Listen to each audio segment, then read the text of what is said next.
Great Britain has long been regarded as a safe haven for the Jewish people.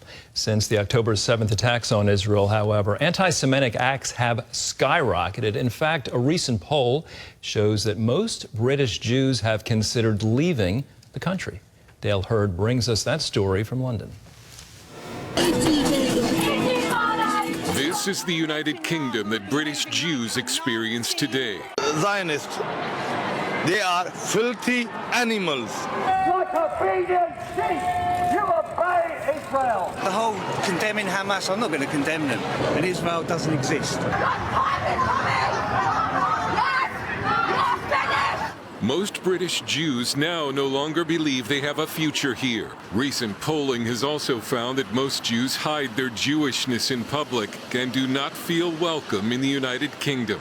Gideon Falter is chief executive of Campaign Against Anti-Semitism, which commissioned the poll and has been documenting the rising Jew hatred. A lot of people have talked about whether they have a future in this country. Do I think the Jewish community in the UK is going to evaporate? No.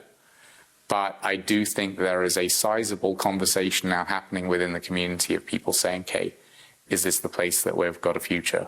There were nearly 2,000 anti-Semitic incidents reported in the first half of 2024, the highest number ever recorded for a 6-month period. 9 out of 10 British Jews say the government is not doing enough to stop the violence and discrimination. I know some who have left. I know some who are actively, seriously looking at leaving. Jewish investigative journalist David Collier tells us he constantly feels the anti-Jewish hate. I get death threats every single day, but I'm also being contacted by Jews either who are having trouble at work, at home, students. What brings you both out here today?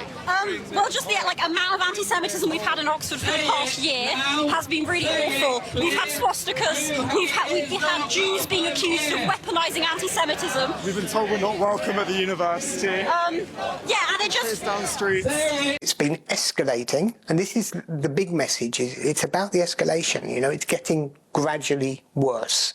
This in a nation where the adopted national song is Jerusalem.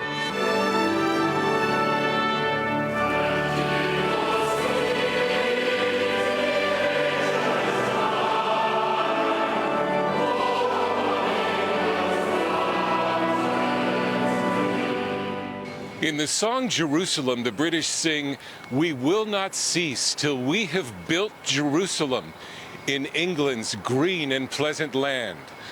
But this Judeo-Christian connection that goes back centuries has begun to fray. Surveys show British Jews consider Islamists to be the most serious threat. And in a close second is the far left. Falter adds the nation's young people are being indoctrinated against Jews. They are becoming radicalized on the internet. They are imbibing bigotries that their parents themselves don't have. And then they're teaching this from one kid to another kid. We've got a generation which is extremely hateful. And not just hateful, they're extremists. Some non-Jews have seen the danger and are publicly supporting Britain's Jews. Mark Burbeck began the group Our Fight after he witnessed the lack of public support for Jews in Israel following the October 7th massacre. Shock at the lack of empathy that people had for the Israeli people, the Jewish people, after October the 7th. In that period, a few of us were going to these vigils that were being organised by the Israeli community, and we sort of thought, we need to do something. Another group supporting Britain's Jews is Christian Action Against Anti-Semitism, led by pastors Tim and Haley Gutman. Our heart was to do something publicly that showed the Jewish people we stand with them, we love them, we're with them in solidarity. They're not alone, especially amidst this rising anti-Semitism. David Collier is afraid demographics have already decided the future course of Britain's Jews. The most popular name for baby boys in Britain today is Mohammed. It's a completely different country. The entire dynamic has changed, the entire atmosphere has changed, both towards Israel and in extension towards the Jewish community. It's completely different. It's a different country with a different demographic, a different outlook. Everything about it is different. You're talking to these Jewish people, and you know that things are only going to get worse for them, not better. There's no way back for the United Kingdom from this point. As far as I see it, no way back. Falter has decided to stand and fight for the future, with the hope that more non-Jews will join him. I think a lot of people don't realize how anti-Semitism relates to them, but they don't see it as something that's going to actually hit home, hit them. Whatever happens with anti-Semitism in this country, if extremism continues to surge in the way that it is now, this country's in for dark days. And so is the West. Dale Hurd, CBN News, London. Thanks so much, Dale. Given our friendship with Great Britain, this is obviously particularly distressing.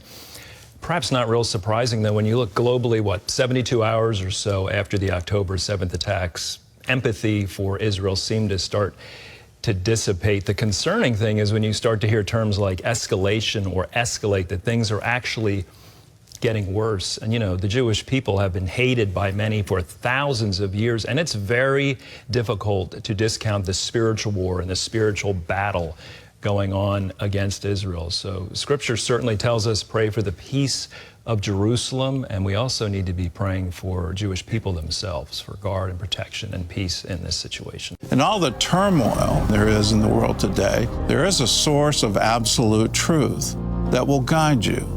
Transform your life through God's Word, CBN's newest study guide. You'll also receive insightful teaching from Gordon Robertson, plus access to Regent University's online course. You'll have all the information you need to guide your life. Get Transform Your Life through God's Word. Available now.